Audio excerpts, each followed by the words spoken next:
अस्सलाम वालेकुम बेटा, आज हमारा चैप्टर नंबर 4 डेरिवेटिव्स का लेक्चर नंबर 11 है। वही पैरामेट्रिक इक्वेशंस का टॉपिक चल रहा है, उसके कुछ रिमेनिंग पार्ट्स थे।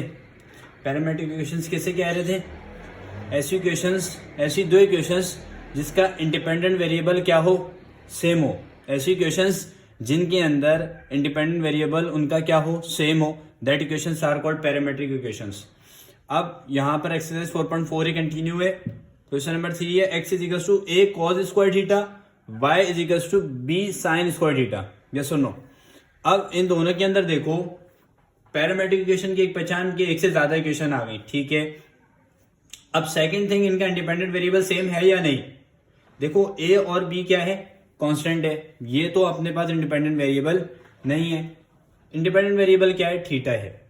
मैंने पिछली लेक्चर के अंदर आपको एक बात नोट करवाई थी कि कौन कौन सी आपके पास वेरिएबल्स कहलाते हैं जो इस चैप्टर के अंदर हम यूज कर रहे थे। तो उसमें एक थीटा भी मैंने बताया था। तो x का इंडिपेंडेंट वेरिएबल भी थीटा और y का इंडिपेंडेंट वेरिएबल भी थीटा है। ऐसा ही है ना? तो ये कौन सी इक्वेशंस कहलाएंगी? Parametric equations. इनका हम मेथड देख चुके थे कि किस तरह सॉल्व हो रही है। जस्ट हम इसको कंटिन्यू कर रहे हैं। x is equal to a cos square theta, इसे मैंने इक्वेशन 1 नाम दिया। y equals to b sine square theta, ठीक है। अब आगे सबसे हम पहले क्या करते थे? Derivative with respect to theta on equation 1। What is equation 1? x is equal to a cos square theta. इसके ऊपर derivative with respect to theta apply कर दो। जब आपने यहाँ डी अपॉन डी थीटा लिखा, a cos स्क्वायर थीटा आ गया। a इज अ कांस्टेंट, मैं बता चुका हूं। और जो भी टर्म कांस्टेंट की लिखी होती है उसे क्या कर दो, अगर अकेले लिखी है, कोई और टर्म उसके साथ मौजूद नहीं, तो उसका आंसर 0 होता है। लेकिन अगर किसी और टर्म के साथ लिखी है जिसकी रिस्पेक्ट से हम डेरिवेटिव अप्लाई कर रहे हैं, तो क्या हो जाती है? बाहर शिफ्ट हो जाती है और डेरिवेटिव सिंपली अप्लाई हो जाता है जिसकी रिस्पेक्ट से हमने लिया है, ठीक है ना। अब क्या हो जाएगा? अब मुझे यहां बताओ कौन सा फॉर्मूला लगने जा रहा है। देखो cos स्क्वायर थीटा है, cos स्क्वायर थीटा है। मैं एक और बात यहां पे लिख के बता देता हूं, देख लो यहां पे कि cos स्क्वायर थीटा को हम क्या कर सकते हैं? cos थीटा का होल स्क्वायर बना सकते हैं। ये तो हमारे पास ट्रू है, ठीक है ना। लेकिन सेकंड थिंग, अब देख लो, बाद औकात हो सकता है गलती आपसे हो जाए, तो आप पहले ही देख लो। cos थीटा स्क्वायर लिखा है, तो अगर कोई बच्चा इसको cos थीटा का होल स्क्वायर कर दे तो ये रॉन्ग हो जाएगा, ठीक है ना। ये अपने पास इसके बराबर नहीं हो सकता। हाँ, cos ट्रिग्नोमेट्रिक आइडेंटिटी के ऊपर अगर आपके पास क्या लगा है, स्क्वायर लगा है या कोई और पावर लगी है, देन आप उसको क्या कर सकते हैं? आप उसको होल पावर की फॉर्म में लिख सकते हैं, ठीक है। अब यहां पर क्या चल रहा है? यहां पर cos स्क्वायर थीटा है, तो सबसे पहले कौन सा फॉर्मूला लेगा? अगर मैं यही वाली ट्रिक अप्लाई करूं, power formula for derivative apply हो जाएगा। यस, 2 cos पावर -1 होती है, ठीक है, 2 cos थीटा। लेकिन पावर फॉर्मूला क्या कहता है? बेस के ऊपर भी डेरिवेटिव अप्लाई करो। तो ये सारे फॉर्मूलाज मैं आपको पिछले लेक्चर्स के अंदर पढ़ा चुका हूं, ठीक है। और मेरी थंबनेल पे भी मेंशन है कि कौन से लेक्चर के अंदर हमने कौन सा टॉपिक डिस्कस किया है, तो आपको दिख जाएगा। अगर पावर फॉर्मूला नहीं आता तो लेक्चर नंबर 1 में आकर देख लो कि पावर फॉर्मूला फॉर डेरिवेटिव मैंने बताया हुआ है, ठीक है। अब a ब्रैकेट में 2 cos थीटा, और cos का डेरिवेटिव क्या होता है? cos का डेरिवेटिव होता है, देखो c से स्टार्ट हो रहा है, cos का डेरिवेटिव माइनस साइन। अब मैं जस्ट क्या सिंपली एक काम कर रहा हूं, इस माइनस साइन को पहले ले आता हूं और इस 2 को पहले ले आता हूं। देखो सारी टर्म्स आपस में मल्टीप्लाई हो रही है ना। 2a cos थीटा और साइन थीटा, ये किसका आंसर आया भाई? भैया ये किसका आंसर आया? dx अपॉन डी थीटा का। इसको मैं क्या कर लेता हूं, जरा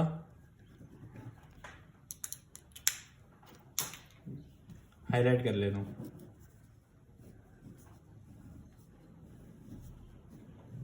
ठीक है ना। इस तरह पेपर के अंदर भी करना प्रेजेंटेशन मैटर करती है। अब नेक्स्ट थिंग क्या करनी है हमने, derivative with respect to theta on equation 2। Equation 2 क्या है, D Y upon d theta d upon d theta b sine square theta. ठीक है, ये हमारे पास आ गया। अब देख लो क्या करने जा रहा हूं, हम बी साइन स्क्वायर थीटा है ना, बी साइन स्क्वायर थीटा का आंसर क्या होगा, देखो d Y upon d theta as it is, b constant है बाहर चला गया, साइन स्क्वायर थीटा के ऊपर डेरिवेटिव अप्लाई हो जाएगा। तो भाई इधर भी पावर फॉर्मूला लगेगा, इधर भी सेम रूल अप्लाई होगा, 2 साइन थीटा और डेरिवेटिव दोबारा साइन के ऊपर, यस और नो, बेटा एग्री कर रहे हो ना, 2 बी साइन थीटा और साइन का डेरिवेटिव क्या होता है, कॉस थीटा, जो इसकी वजह से आएगा d Y upon d theta का, ये आंसर आ गया। इसको हाईलाइट कर लेते हैं।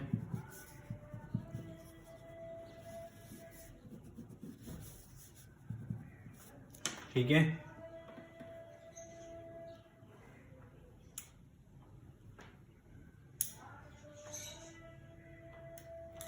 अब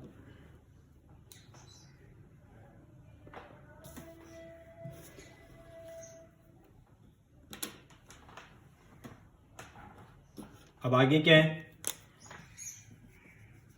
bye using chain rule.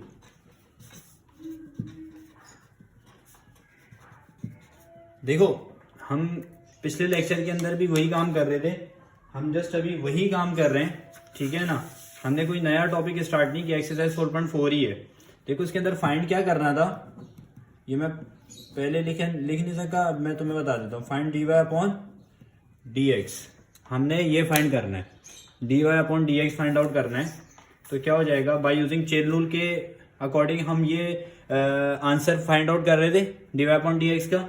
Yes सुनो, एक्सरसाइज 4.4 के अंदर पैरामेट्रिक इक्वेशंस का जो मेथड है उसका जो आंसर कैलकुलेट करते हैं वो इसी तरीके से करते हैं, bye using chain rule. Chain rule क्या है, सिंपल, नहीं पता तो अब दोबारा देख लो, कोई मसले वाली बात नहीं। हमें क्या चाहिए, d Y upon D x ना, लेकिन क्या मेरे पास सिर्फ डी वाई अकेला लिखा है या उसके साथ डिवीजन में और कोई टर्म भी है, जैसे नो हैगी, d Y upon d theta आएगा भाई, d Y upon d y तो नहीं आ सकता सिंपल। अब मुझे क्या चाहिए, d x upon d theta, है ना, यानी मुझे अब दूसरी टर्म डी एक्स चाहिए थी, d Y upon D x चाहिए। तो क्या डी एक्स अकेला लिखा है, नहीं, डी एक्स भी डी थीटा के साथ लिखा है, कोई मसले की बात नहीं। अब डी अपॉन डी थीटा की इक्वेशन क्या है, 2b sine theta into cos theta, divide कर दो क्योंकि dx अपॉन डी थीटा की आ गई ना, ये तो पूरी आ गई इक्वेशन। अब किसकी आएगी नीचे, dx अपॉन डी थीटा की, वो क्या थी, -2a cos theta into sine theta, यही थी ना इक्वेशन। अब क्या करने जा रहा हूं, सिंपल एक काम करना है, 2 से 2 कैंसिल, ठीक है, साइन से साइन कैंसिल, कॉस से कॉस कैंसिल, डी थीटा से डी थीटा कैंसिल आउट। मेरा बेटा बात समझ आ रही है, D Y upon D X क्या आ जाएगा answer, -b upon a, yes और no, this will be your required answer. ये हमारे पास सिंपल आंसर आ गया, ठीक है ना, ये था। अब नेक्स्ट क्वेश्चन क्या है मेरे पास, वो है x equals to cos t, x equals to cos t, y equals to sine t. लेकिन एक और बात यहां लिख के दी है उसने, एड -1/2, सेकेंड थिंग √3 अपॉन, ये उसने मुझे लिख के दिया है। देखो मेरे पास काम क्या है, मुझे दोबारा इन इक्वेशंस को क्या नाम देना पड़ेगा, इक्वेशन 1 देन इक्वेशन 2। तो मैं क्या कर रहा हूं, मैं इतना लंबा प्रोसीजर नहीं कर रहा, मैं इसी को इक्वेशन 1 तो मैं नाम दे के बता देता हूं और इक्वेशन 2 इसको, ठीक है। आपने लेकिन सॉल्यूशन की प्रॉपर हेडिंग के बाद ये काम करना है ना, ठीक है, आपने डायरेक्ट क्वेश्चन उतारने के बाद उसको वही नाम नहीं देना, सॉल्यूशन की हेडिंग डालने के बाद प्रॉपर दोबारा उसके बाद, ठीक है ना, प्रेजेंटेशन भी मैटर करती है। अब आगे मुझे क्या करना पड़ेगा, derivative with respect to t. इससे परेशान नहीं होना, ये हम आगे फर्दर क्वेश्चन की सॉल्विंग के अंदर हम देख लेंगे। Derivative with respect to t on equation 1 क्या कहेगा, क्या हो जाएगा, dx अपॉन dt। और मुझे बात बता दो, देखो मैं तुम्हें प्रॉपर करवा रहा हूं, हालांकि सारी चीजें मैं बता चुका हूं, ठीक है ना। D upon D T cos T क्या हो जाएगा, कॉस का डेरिवेटिव माइनस साइन हो जाता है, बस सिंपल ये है। ये किसका आंसर आ गया, dx अपॉन dt। ठीक है, इसको क्या कर देना आप, बॉक्स के अंदर इसको क्लोज कर देना, बॉक्स के अंदर क्लोज कर देना। अब मेरे पास क्या है, derivative respect to, derivative with respect to t on equation 2, yes और नो। अब आगे क्या करना है, dy अपॉन dt। देखो क्या था,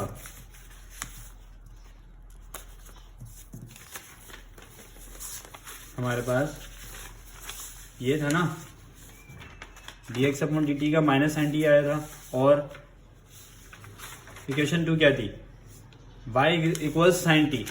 तो यहां पर क्या आंसर आने जा रहा है, यहां पर क्या होगा, साइन टी का डेरिवेटिव, पहले हम लिख देते हैं, है कौन सी term, sine T, then sine T का डेरिवेटिव कॉस टी। देखो ये किसका आ गया, dy अपॉन डी टी का आंसर आ गया, यस और नो। ठीक है, अब नेक्स्ट थिंग मुझे क्या करनी है, dy अपॉन dx मालूम करने के लिए खुद बता दो, बाय यूजिंग चेन रूल। सही है, चेन रूल क्या कहता है, dy अपॉन dx अगर चाहिए तो भाई dy अपॉन dt, dy अकेला तो नहीं लिखा, जो उसके साथ लिखा है वो लिख दो, और उसको डिवाइड करा दो, जो dx के साथ नीचे लिखा है वो करा दो। ठीक है, इससे आपको dy अपॉन dx मिल जाएगा। dy अपॉन dt का आंसर क्या आ रहा है भाई, cos t आ रहा है, और dx अपॉन dt का क्या आ रहा है, dx अपॉन dt का आ रहा है साइन टी, माइनस का साइन टी, ऐसा है या नहीं, ये रहा, dy अपॉन dt का cos t आया, dx अपॉन dt का क्या आया, माइनस साइन टी आया। क्लियर है, अब आगे देखो, यहां पर मैं क्या करने जा रहा हूं, सिंपल dt से dt कैंसिल आउट, क्या बच रहा है मेरे पास, dy अपॉन dx बच रहा है, और क्या आंसर आ रहा है, इस माइनस साइन को ऊपर शिफ्ट कर सकते हैं, ठीक है ना। तो मेरे पास क्या आ रहा है आंसर, dy अपॉन dt का, dx का, dy अपॉन dx का आंसर क्या आ रहा है, dy अपॉन dx का आंसर क्या आ रहा है, minus cos t upon sine t. लेकिन क्या ये जस्ट आंसर है, no no no no no मेरा बेटा, ये आंसर नहीं है। क्या ये जस्ट आंसर है, ना ना ना, ये आंसर नहीं है। क्यों आंसर नहीं है भाई, क्वेश्चन में उसने इतना आसान तो नहीं पूछा था ना, अब उसने क्या दी थी, वैल्यूज भी दी थी, एट -1/2 कॉमा √3/2। देखो ये कौन सी फॉर्म कहलाती है, अगर मैं इससे आपसे पूछूं ये कौन सी फॉर्म कहलाती है, तो आप क्या जवाब दोगे, भाई ये कहलाती है ऑर्डर्ड पेयर फॉर्म। ये आपको जो फॉर्म दी हुई है ना, ये ऑर्डर्ड पेयर की फॉर्म में दी हुई है, ऐसा ही है ना, ये फॉर्म ऑर्डर्ड पेयर की फॉर्म में दी हुई है। तो हम इसको कैसे यूज करते हैं, देखो पहली टर्म मेरे पास x की होगी और दूसरी y की, भाई ऐसा ही होता है ना हमेशा, x, y, x, y, x, y, x, y की वैल्यू ये है 1,2, 3,2, 4,2, इस तरह आपने किया होगा, सिंपल सी बात है। तो यहाँ x की वैल्यू -1/2, y की वैल्यू √3/2। अब अगर मैं इसको आंसर में पुट करने चला गया तो बात तो क्या हो जाएगी, गलत हो जाएगी। वजह, अगर मैं आंसर में पुट करने जाता हूं तो आंसर देखो जरा क्या आ रहा है, -cos t upon sine t. y और x का है इसके अंदर, बेटा एक बात याद रखना, मैं यहां y और x की वैल्यू पुट नहीं करूंगा, वजह मुझे चाहिए ही क्या, dy अपॉन dx। अगर आप यहां पुट करके बैठ जाओगे तो dy अपॉन dx कहां से निकालोगे फिर? बात समझ आ रही है? तो यहां हम जब भी आंसर के अंदर कोई भी अगर वैल्यू दी हुई होती है तो हम राइट हैंड साइड पे पुट करते हैं, dy अपॉन dx के अंदर पुट नहीं करते। अब यहां पर तो t आ रहा है, यहां पर तो आपके पास ना ही x है ना ही y है, तो बेटा सिंपल सा यहां क्या काम करना है वो देख लेते हैं। यहां काम क्या करना है, पुटिंग इस इक्वेशन a नाम दिया, पुटिंग x इक्वल्स टू -1/2 किसके अंदर, इक्वेशन a में, गलत, इन इक्वेशन 1 में। तो x की जगह क्या आ जाएगा, इक्वेशन 1 क्या थी, x equals to cos t, तो यहां पर x की जगह क्या आ जाएगा इक्वेशन 1 में, -1/2 इक्वल्स कॉस t। बात समझ आ रही है, यस और नो? ठीक है ना, सिंपल। अब काम क्या करना है, putting y equals to √3/2 in equation 2। Equation 2 क्या थी, y equals to sine t, y की वैल्यू क्या आ गई, √3/2 इक्वल्स टू साइन टी। ये बात समझ आई, साइन टी की वैल्यू √3/2, कॉस टी की वैल्यू -1/2। ये दोनों को क्या पुट कर दो इक्वेशन ए में, putting above values in equation A, putting above values in equation A. सही है भाई, इक्वेशन क्या है, इक्वेशन ए अपने पास है minus cos T upon sine T, ठीक है। तो dy अपॉन dx क्या आ जाएगा, माइनस कॉस टी की जगह क्या आ गया, -1/2, साइन टी की जगह क्या आ गया, √3/2। अब क्या करो, ये माइनस से माइनस, माइनस माइनस प्लस हो गया, 1/2, ठीक है ना। और जब ये टर्म नीचे से ऊपर आएगी तो क्या हो जाएगा, ठीक है, 2/√3 हो जाएगा। क्या कर दो सिंपल, 2 से 2 कैंसिल आउट, और dy अपॉन dx क्या हो जाएगा answer, 1/√3। This will be your required answer of dy by dx। ये आंसर आ गया। यहां तक बात समझ में आ गई, यस और नो? अब इस एक्सरसाइज के लास्ट क्वेश्चन पे जाने से पहले कुछ पॉइंट्स नोट करके अपने पास लिख लो।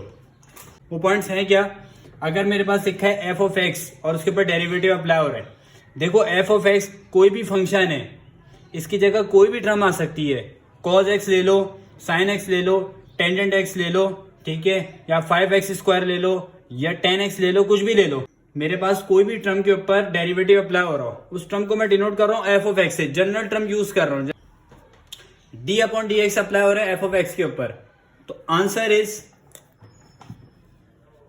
f प्राइम x, ठीक है। यानी ये प्राइम बता रहा है कि इस फंक्शन के ऊपर एक दफा डेरिवेटिव अप्लाई हो चुका है। ये प्राइम क्या बता रहा है, इस फंक्शन के ऊपर एक दफा डेरिवेटिव अप्लाई हो चुका है। अब अगर मैं इसी टर्म को यहां कॉपी कर दूं, दोबारा इसका डेरिवेटिव लूं, तो क्या आ जाएगा, f डबल प्राइम x। ये डबल प्राइम क्या शो कर रहा है, इस फंक्शन के ऊपर 2 दफा डेरिवेटिव अप्लाई हुआ है। जैसे मिसाल के तौर पर 5x है, सॉरी 6x² है, तो आप क्या करो, 6x² के ऊपर एक दफा डेरिवेटिव लो, उसे f प्राइम x क्या दिया, उसके बाद दोबारा उसके ऊपर डेरिवेटिव अप्लाई करो, उसको आपने f डबल प्राइम क्या दिया। अब यहां पर f डबल प्राइम x को ही मैंने कॉपी कर दिया और उसके ऊपर डेरिवेटिव अप्लाई कर रहा हूं, तो क्या हो जाएगा,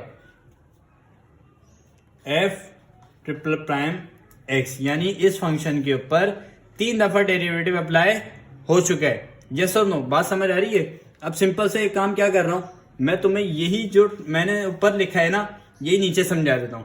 अगर कोई टर्म y है, उसके ऊपर डेरिवेटिव अप्लाई हो रहा है विद रिस्पेक्ट टू x, तो क्या हो जाएगा इसका आंसर, dy अपॉन dx।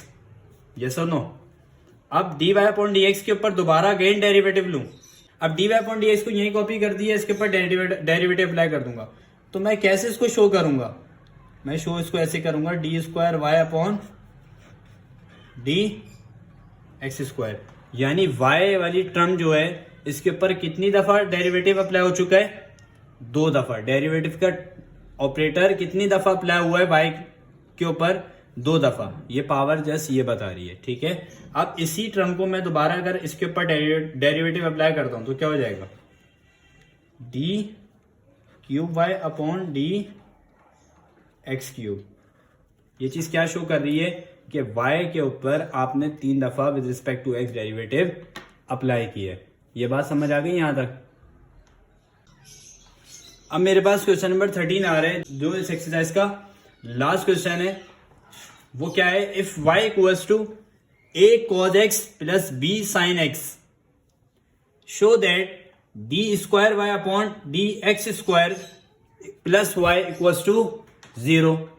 यानी अगर y a cos x plus b sin x के बराबर है तो ये प्रूफ करके दिखाओ कि ये लेफ्ट हैंड साइड इसके बराबर 0 के बराबर यानी राइट हैंड साइड के बराबर आ रही है, ठीक है। ये प्रूफ करना है। सबसे पहले हमने क्या करना है, ये क्वेश्चन कॉपी कर दिया as it is, a cos x plus b sin x, कोई मसला। सबसे पहले क्या देखो, ये स्क्वायर क्या बता रहा है, यही मैंने पहले बताना था, ठीक है। अगर तुमने वो पॉइंट समझ लिए हैं तो अब ये आपके लिए आसानी हो जाएगी। ये D square upon D x square क्या बता रहा है कि y वाली टर्म के ऊपर 2 दफा डेरिवेटिव अप्लाई करना है, तो मैं वही करने जा रहा हूं, derivative with respect to x, ठीक है ना। Derivative with respect to x लगा रहा हूं तो क्या हो जाएगा, d Y upon D x हो जाएगा। और यहां पर क्या कर दो, मैं तुम्हें एक पहले प्रॉपर करके दिखा देता हूं, a cos x plus b sin x, ठीक है। तो क्या करना है, यहां पर a cos x के ऊपर डेरिवेटिव अलग अप्लाई हो जाएगा, भाई addition formula for derivative apply हो रहा है ना इधर, और d upon D x b sin x के ऊपर अलग से अप्लाई हो जाएगा, ठीक है। तो a तो कांस्टेंट है, बाहर आ गया, और cos के ऊपर डेरिवेटिव अप्लाई हो गया, b कांस्टेंट है, बाहर आ गया, साइन के ऊपर डेरिवेटिव अप्लाई हो गया, ठीक है। a और cos का डेरिवेटिव क्या होता है, माइनस साइन, ठीक है ना, प्लस b साइन का डेरिवेटिव cos होता है। इसको क्या कर लो, इसको सिंपली आप साइन को बाहर निकाल लो, minus a sine X plus b cos x। ये किसका आंसर आया, D Y upon D x का आंसर आ गया, ठीक है। इसको हाईलाइट कर लेते हैं, ये आ गया answer d Y upon D x का। नेक्स्ट थिंग क्या करनी है, एक दफा डेरिवेटिव लेने को नहीं कहा गया, कितनी दफा डेरिवेटिव लेना है हमने, 2 दफा डेरिवेटिव अप्लाई करना है। तो d Y upon D x के ऊपर दोबारा अगेन डेरिवेटिव लो,